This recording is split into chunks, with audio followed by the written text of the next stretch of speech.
समर्थ. बघा मंडळी, लवकरच शारदीय नवरात्रीला सुरुवात होणार आहे.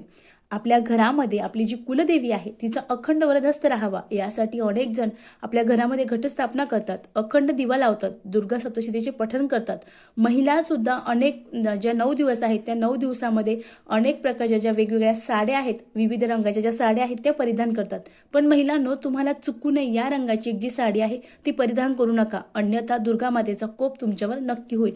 आता अनेकांना वाटतं की नवरात्रीमध्ये 9 रंगाच्या साड्या का घालाव्या, तर खरंच सांगते का घालाव्या, एक फॅशन म्हणून नाही, तर ती आपण नवरात्रामध्ये 9 रूपाची 9 दुर्गेची पूजा करतो. मग ज्या रंगाची जी रूपे आहेत त्या दिवशी जर आपण त्या रंगाची साडी परिधान केली तर याने सुद्धा आपल्या सात्विक ऊर्जा मिळत असते. मग त्यामुळे तुम्हाला ज्या साड्या आहेत 9 रंगाच्या 9 दिवस त्या घालायच्या आहे, पण चुकूनही तुम्हाला काळ्या रंगाची साडी, काळ्या रंगाचं ब्लाऊज चुकून घालायचं नाही.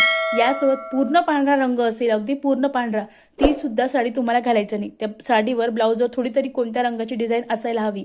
अशा प्रकारे तुम्हाला ज्या साड्या आहेत त्या परिधान